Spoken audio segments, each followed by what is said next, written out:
I learned that courage was not the absence of fear, but the triumph over it. The brave man is not he who does not feel afraid, but he who conquers that fear. Nelson Mandela.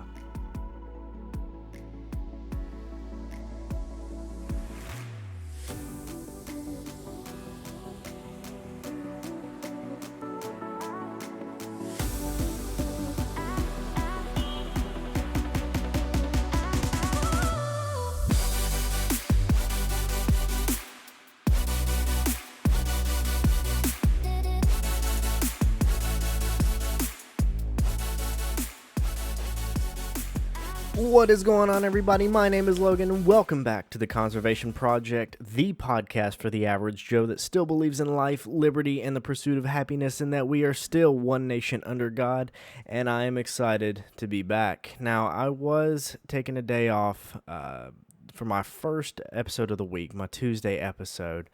I've been a little under the weather, so I just decided to take some time and recoup and just kind of get my body and my mind back on track, and a lot has man, there is a lot that has happened since last Thursday when I posted. It's stuff like this that makes me think I need to go to a 3-day-a-week schedule. Honestly, I genuinely mean that. I am legitimately considering that. But as far as that goes, so at this point, everybody knows that the infrastructure bill has passed. 1,009 pages, which is insane. A little over 500 front and back. And there's going to be a lot that's going to happen as things go on. I am actually not going to discuss that today. The reason being is that I'm a little late to the game on that, especially having taken Tuesday off, which is fine. You know, I'm glad I did. I have, like I said, been under the weather. But this episode, more than likely, is going to be a little bit longer than the last couple. I'm going to try to keep it under an hour. But I am also going to take my time with some of this. Just as a quick teaser, we're going to be talking about Jordan Peterson, the USC professor that's under fire right now for having a thin blue line flag. We're going to be talking about Naomi Park. And then we're going to be talking about China again, because some crazy stuff has come out about China. But before we get into that, I do just want to give a little bit of a pitch.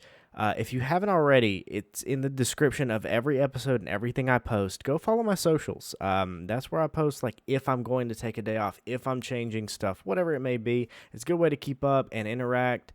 So go on there. Tell me you followed. Just give me questions. If you want to talk about something, if you want a topic on the podcast, we'll do it. I want to hear from you.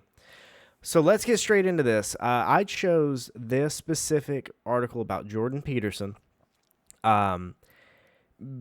mostly because it's relevant, yes, but mostly because Jordan Peterson has actually been a very large influence on my life as a whole. And he just did a little interview with Dave Rubin, and he snapped in a way that I have very rarely seen him do or act or react, and it very much caught me off guard. And here's why. And I'm just gonna go ahead and give a preface here. Gonna be stepping outside of things a little bit. We're all adults here. But this particular topic is going to have a little bit of foul language in it, and you just need to know that. But the title of this, Jordan Peterson slams COVID tyranny, effing leave me alone. Why did I get the vaccine if you're not going to leave me alone, was kind of the subtitle. And he, on Dave Rubin's interview, said, quote, "Look, I got vaccinated, and people took me to task for that, and I thought, all right, I'll get the damn vaccine. Here's the deal. I got the vaccine. You effing leave me alone." Prior to that, he had just discussed how the West had moved towards becoming a more totalitarian state after the COVID-19 pandemic started. Specifically, he was stated saying this: "The thing that surprised me the most probably was how rapidly we stampeded to imitate a totalitarian state in the immediate aftermath of the release of COVID. If you think it through just a little bit, no one really knew how serious the virus was going to be, and so it was an unknown threat. And so you could imagine a herd of animals, or a school of fish for that matter, because this kind of phenomena is universal throughout the animal kingdom. The cost of overreacting to a threat is generally minimal compared to underreacting to a real threat. Overreacting to a hypothetical threat is cheap compared to underreacting to an actual threat, because if you underreact, you could die, whereas if you overreact, you generally just get tired for a minute. That was kind of his general summation of our reaction as a whole, and really not just for the U.S., because he is a Canadian psychologist and author, but he does have a point. We were quick to the world, really, but especially the U.S., was quick to act, and in a bit of a chaotic manner. And I'm going to be reading a lot of quotes from him, especially from this article. The reason being is that in my mind, Jordan Peterson is one of the greatest thinkers in the modern era. He has been taken, he has been beaten and raked over the coals for a lot of different things, and a lot of it is nonsense. I mean, it is appalling, some of the things that he has been taken to task for. And some of the stuff that he says needs to be discussed. He needs to have more and more publicity in this kind of thing. And I'm not trying to bring too much power and too much to one guy. But he's a very level-headed and rational thinker, and it is an extraordinary example of positive forward thinking in the face of a lot of dire scenarios. So I'm going to read this quote from him. So a herd will stampede because the most neurotic member of the herd jumps first, and then they'll instantly follow them.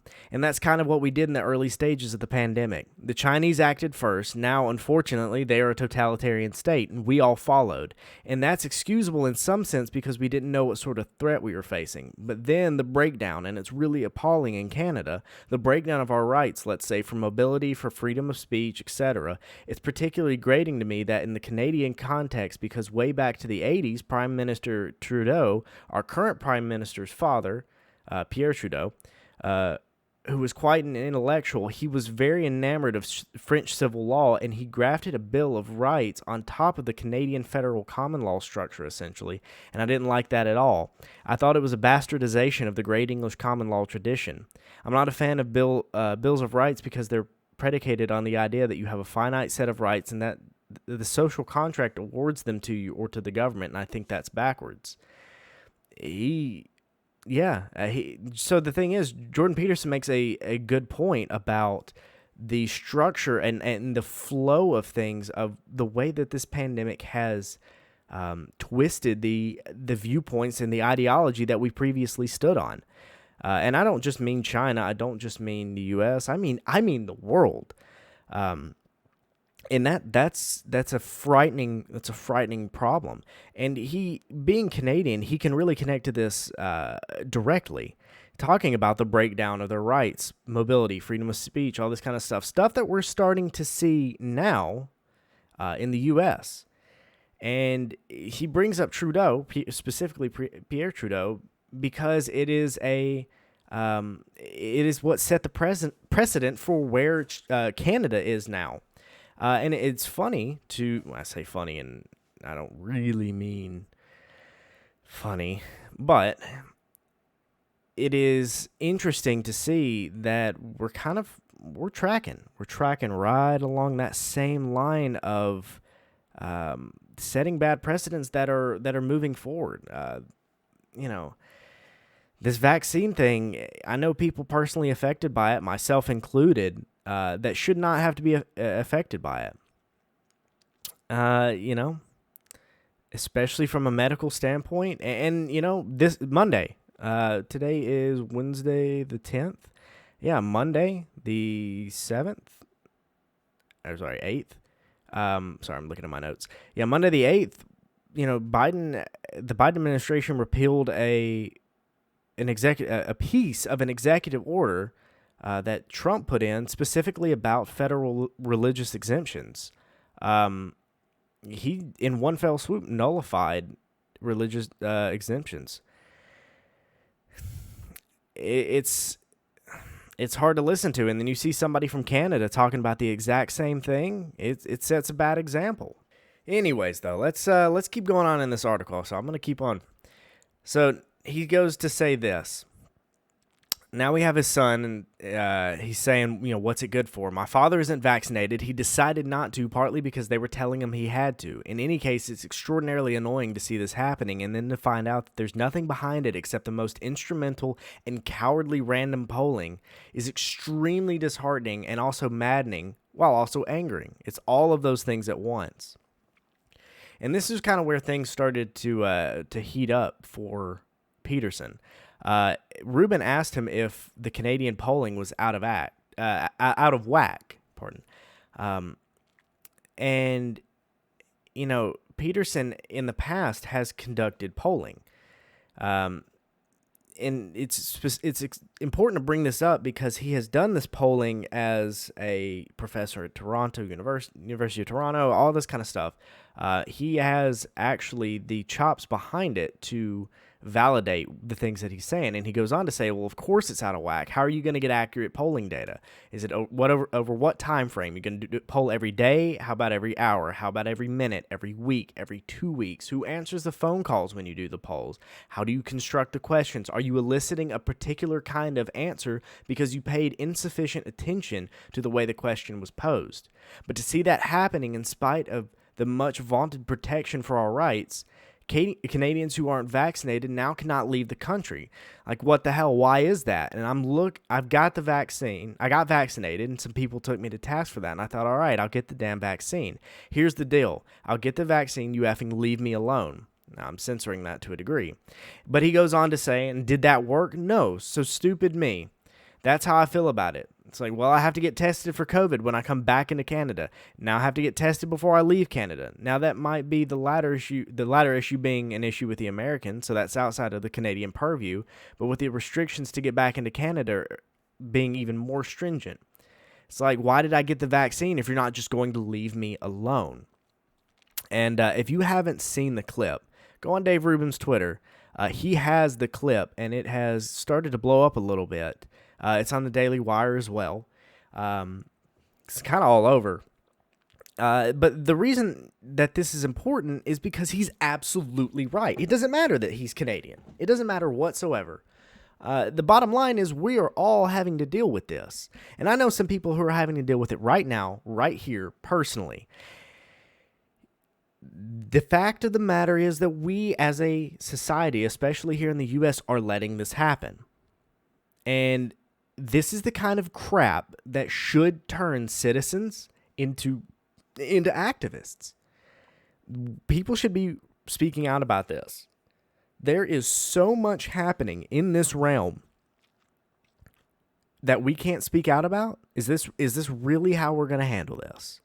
If you believe something, by God, stand for it. I don't understand that. It's one thing to feel like you have exhausted all of your options. I get it. But if you're going to stand for something, stand for something. And he's absolutely right. If this is how things are going to be, and you choose to make the choice to pacify your government, and they still don't leave you alone, what does that mean? Seriously, honestly, I'm being 100% serious.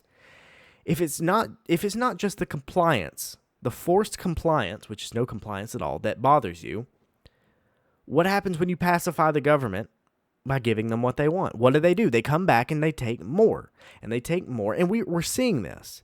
We're seeing more and more of this break down, and we're seeing more and more people get more and more angry. But they still keep bending the knee to it. Why? Why are we doing that?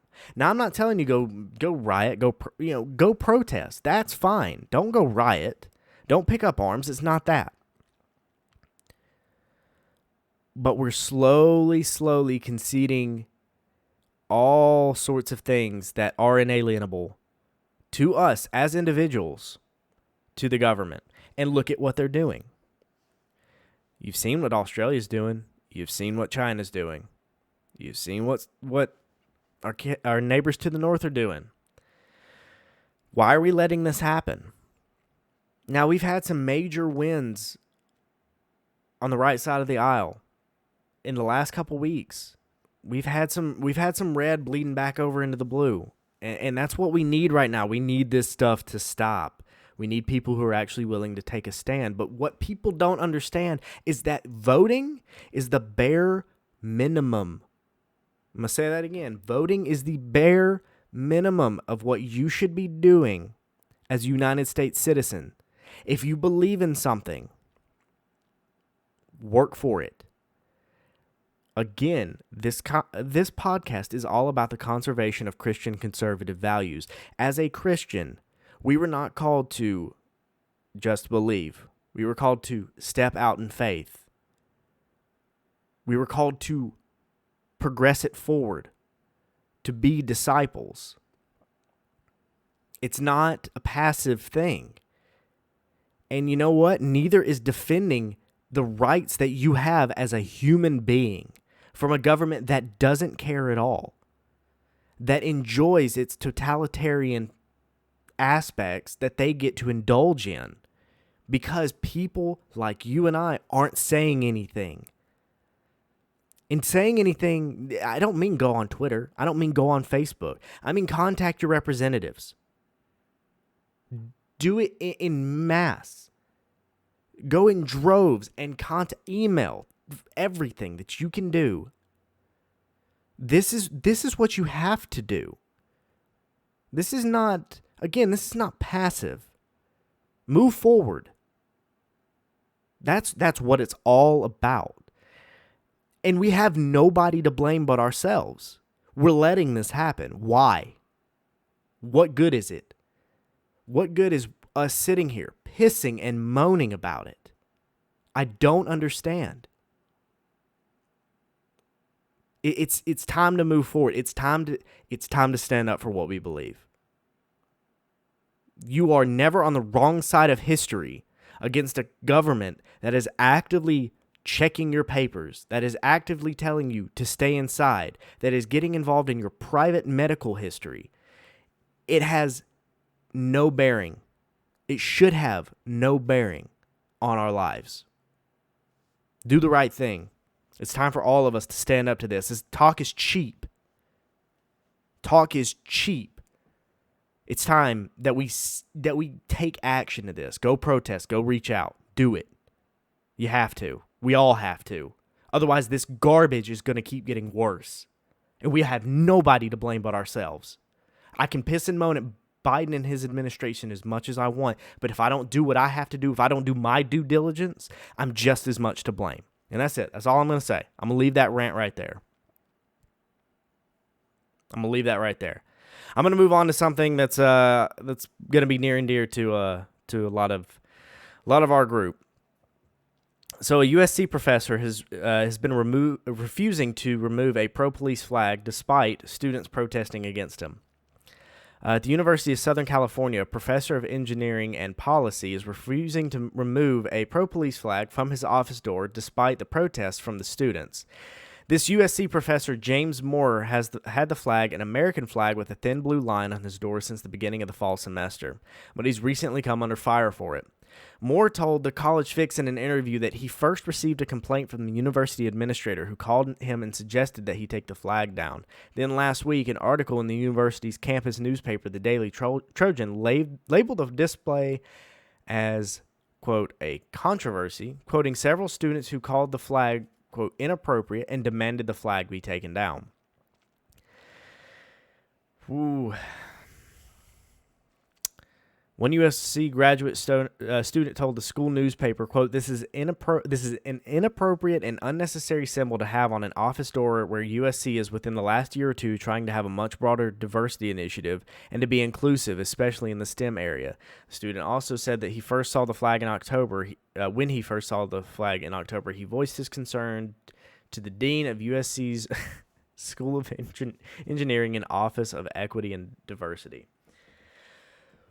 Oh my Lord, this makes my blood boil. I really chose all the topics that's just here to make me mad. This is a bit of a bit more visceral conversation, but I'm a little worked up. There's a lot that's happened, and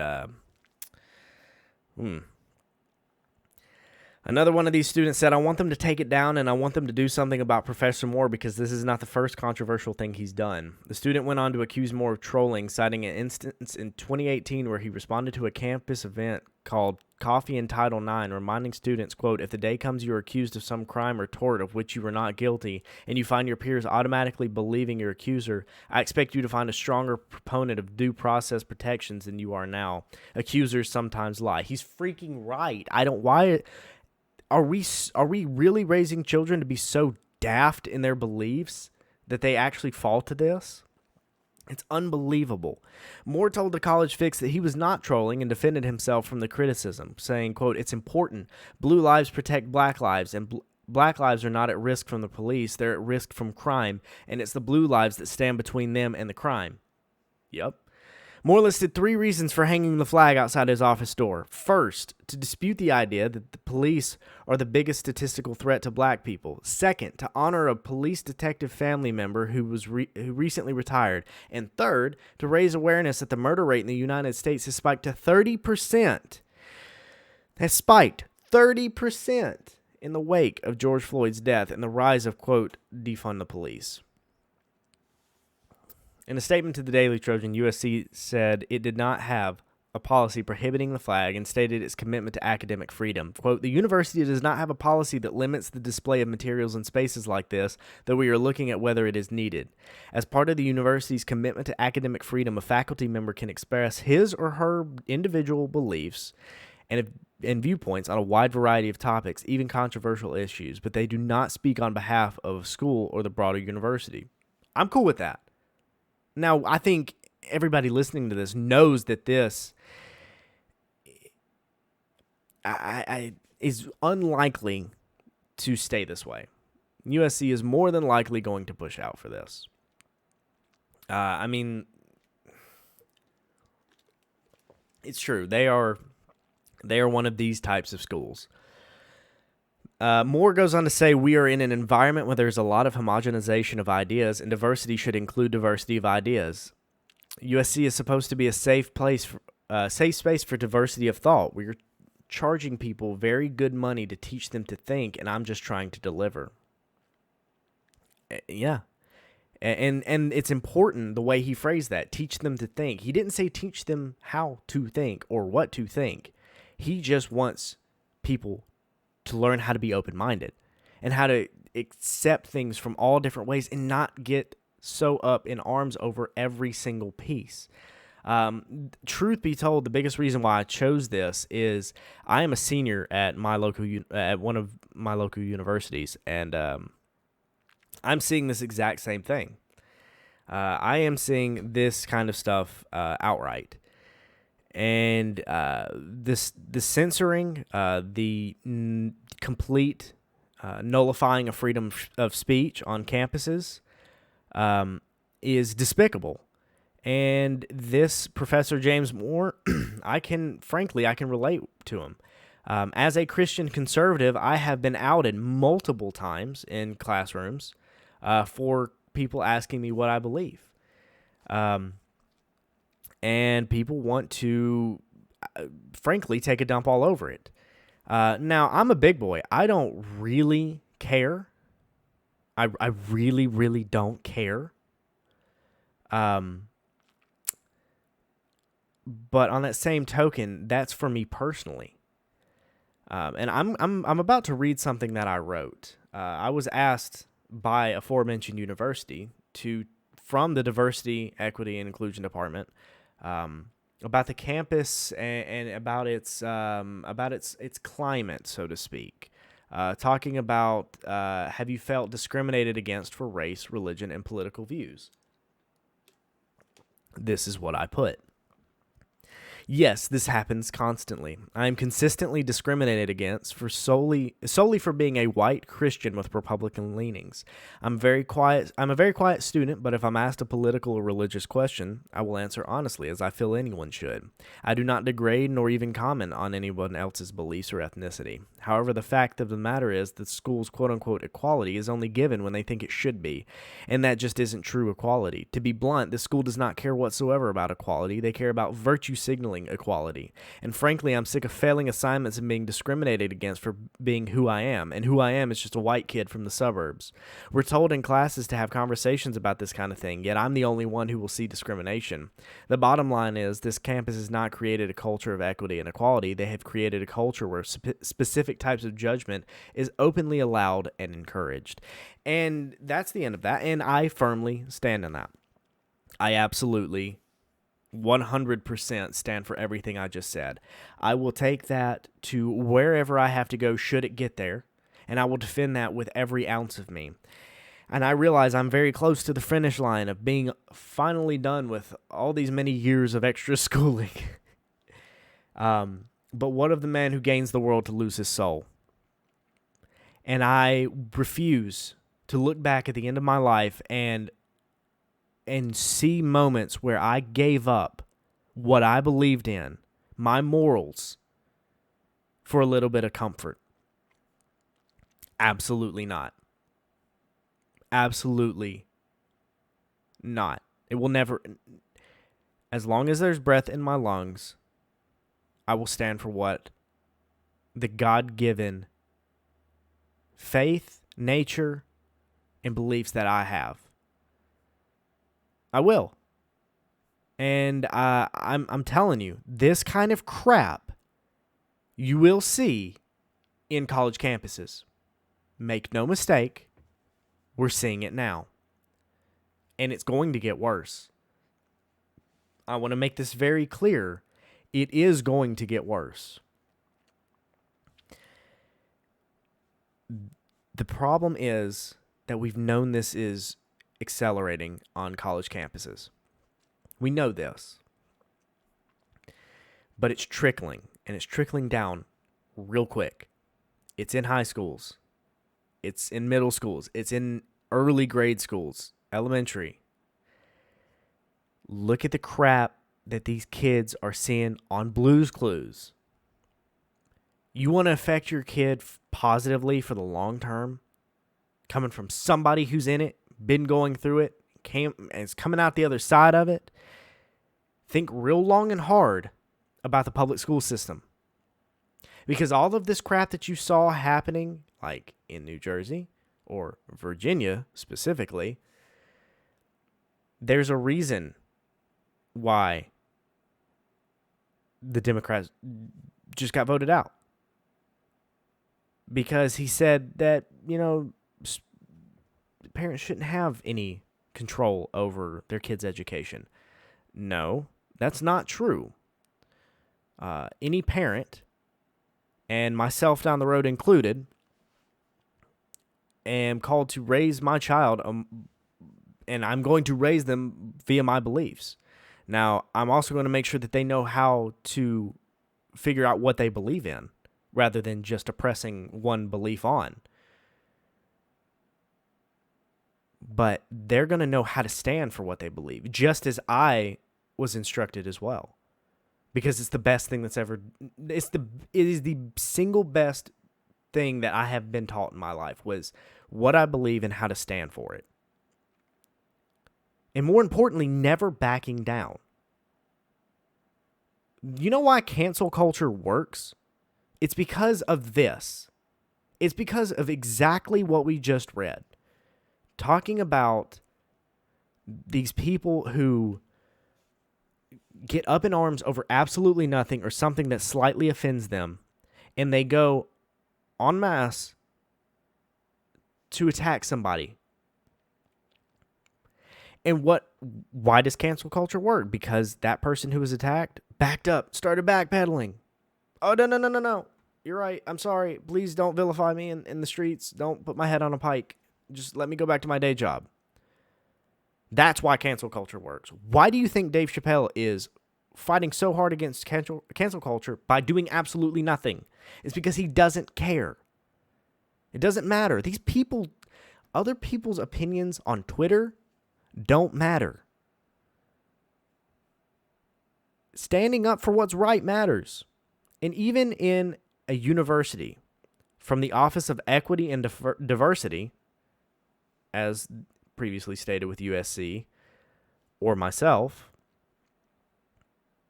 I have made it clear that I have seen actual discrimination, and I don't even ask questions in class. I've gotten to the point where I don't even ask questions in a regular class. They ignore me. And listen, I'm going to make it through the end of this. I'm fine. Like I said, I was a big boy. I got the big boy britches on. But keep in mind, this crap is happening because we're letting it. It's kind of a theme, isn't it? Stuff we're talking about really connects here. It all really, really connects. It's that whole priorities thing. Just saying. On to the next topic, which you're going to see. It connects. The North Korean defector, Yunomi Park, she's been on the Candace Owens show recently, and she's saying it's history repeating itself, and she's been warning Americans. Tuesday night, there's an episode of Candace. Park was on this and warned Americans about creeping authoritarianism in the United States and detailed some of the horrors she endured in North Korea. North Koreans were promised socialism and, quote, free stuff like healthcare, Park said, which led to devastating oppression, and it can happen here. Quote, I think this is exactly like history repeating itself right now. This is what shocked me, for as a North Korean, when they said there's inequality in America, I was like, hallelujah, that means you can rise above somebody else because there's no inequality in North Korea. Everybody is just dirt poor. She says poverty is the worst thing that can happen, not inequality. She drew parallels to North Korea and the United States, saying that when she went to Columbia University, the classrooms resembled her origin nation. In North Korea, quote, bastard Americans are blamed for the country's poverty, and at Columbia, quote, white men are blamed for so much apparent oppression, she explained. Park also detailed to Owens the horrors she endured in North Korea and on her journey to America, saying North Korea is like a different planet. Every day is just looking for food. She said it's like in Hunger Games where the dictator decides to starve us. Park said she remembered eating grasshoppers and dragonflies just to survive and routinely not knowing what her next meal would be. Plants, though, are not easily as found because the North Korea regime cuts down most of the trees and gives them to China. Park said that some North Koreans would resort to eating mud and then die from the consumption because it was not properly digested. Some, she said, even resorted to cannibalism, which she said is currently spreading in the country. She noted the homeless tent cities in America, saying that North Korea didn't have the luxury not to be working. Instead, they're put into forced labor camps and assigned work. The regime doesn't, quote, even allow us to know what love is. The dictator is so paranoid, they got rid of Mother's Day. They don't even teach North Koreans what romantic love is. Every song, every movie, every book is for the dictator. Park said that her family was involved in the black market for selling fish. Even thinking is a crime in North Korea, she said. She goes on to say that after she saw the lights coming from China, from a largely electricity-free North Korea, she wanted to leave the country. When she tried to escape to China, she and her mother were sold into sex slavery, and Park said she saw the rape of her mother, who was sold for $65. Sometimes I cannot believe the phone in my hand is more expensive than me, Park told Owens, noting that she was sold into sex slavery for less than $300. After Park finally made it to South Korea, she was able to come to America, and she's still not an American citizen, but she's trying to become one. She's trying to do it the right way. Now, there's a lot to unpack in this. But if you think that all the previous stuff that we have talked about is not facilitating the exact expansion that Park is describing in North Korea to allow it to happen in America, you're out of your freaking mind. And I'm not going to pull punches. When I talk about this kind of stuff, I'm going to be very clear and I'm going to be very blunt. I try to be very, I don't like to cuss on the podcast and things like that. But these things are worth noting. They're worth talking about. They need to be talked about. And I'm not going to pull punches and lie to anybody. Look at this young woman's testimony. Honestly, it's phenomenal in the most horrific way possible. The crap she has seen. And she's sitting here going, "Do you not see this?" She's telling us, somebody from outside of our country is here now and telling us, "Hey, you morons, look at what's happening." Literally.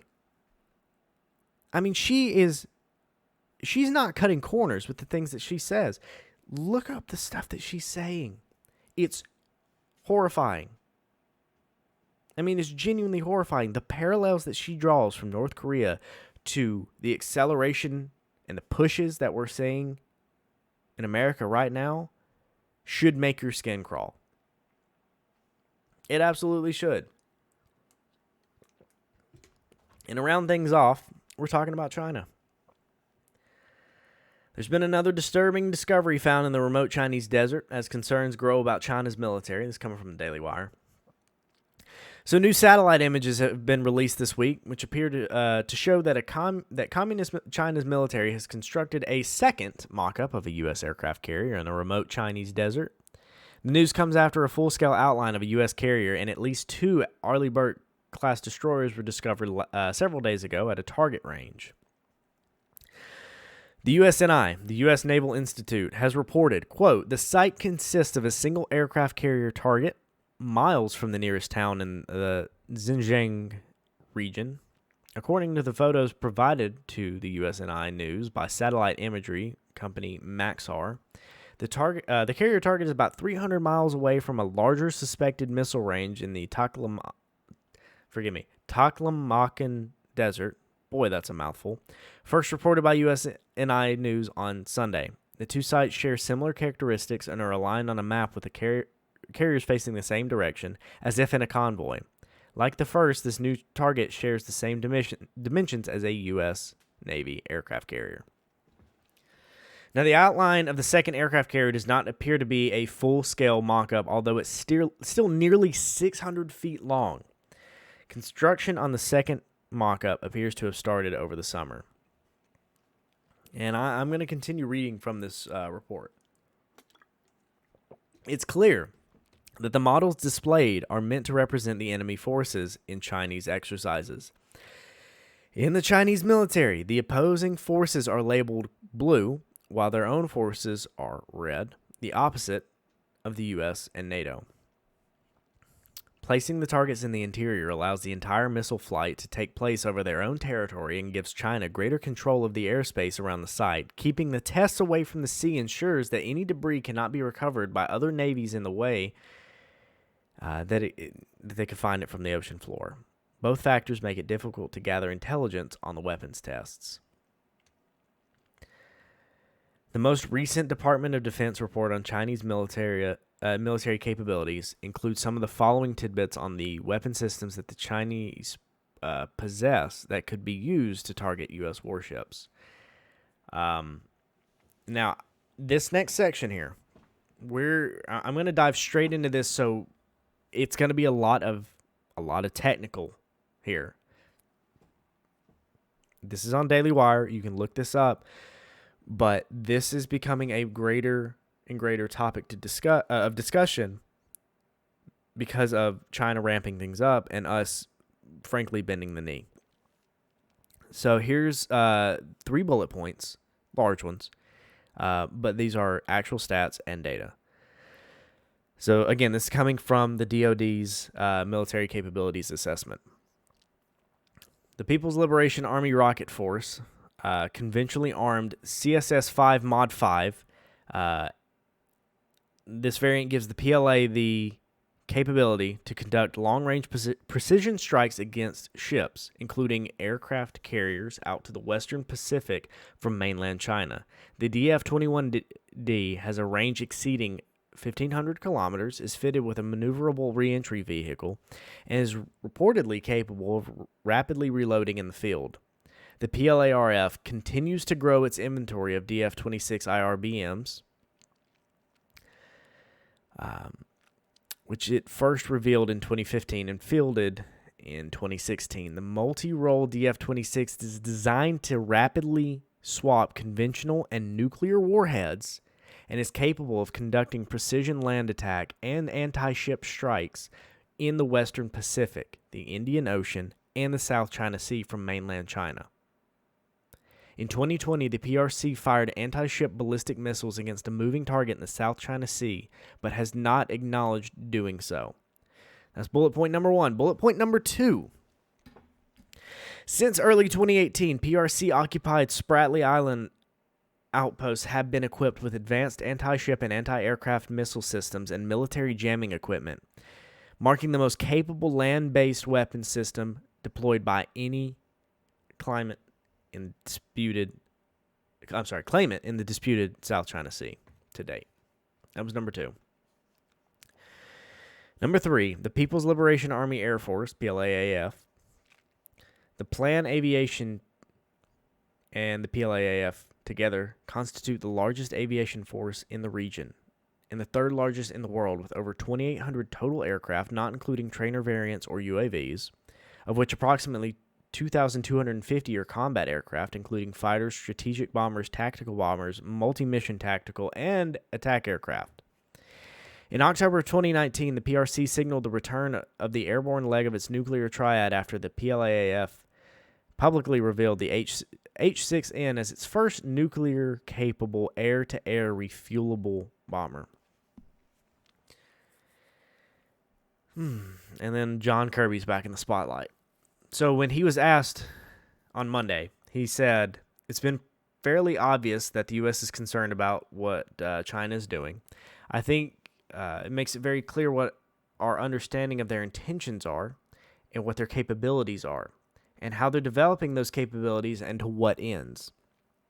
And clearly they have invested a lot, and particularly air and maritime capabilities that are designed largely to try and prevent the United States from having access to certain areas in the Indo-Pacific."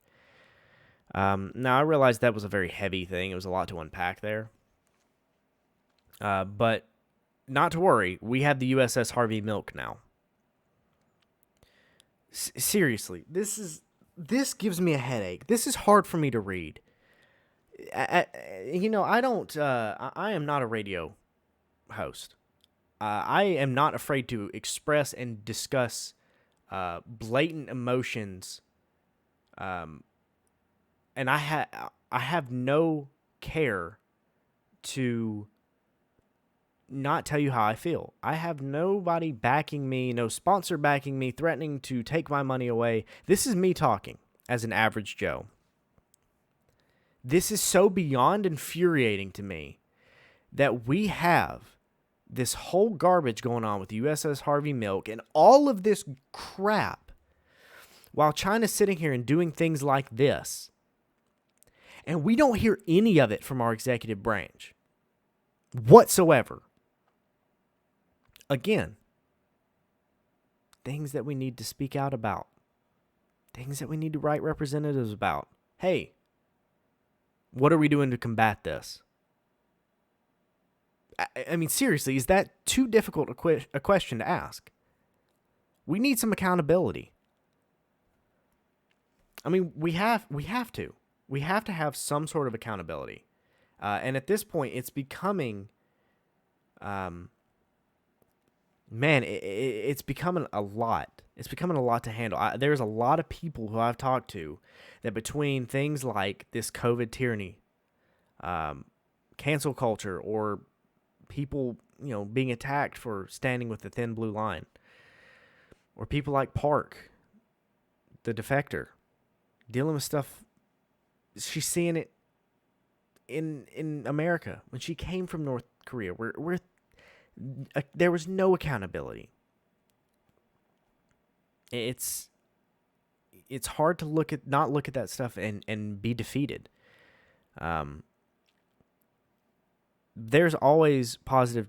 Was it toxic positivity? I think we've talked about that multiple times. There's always toxic positivity to fall back on, and we're going to end on some of that. Let me assure you that's going to happen.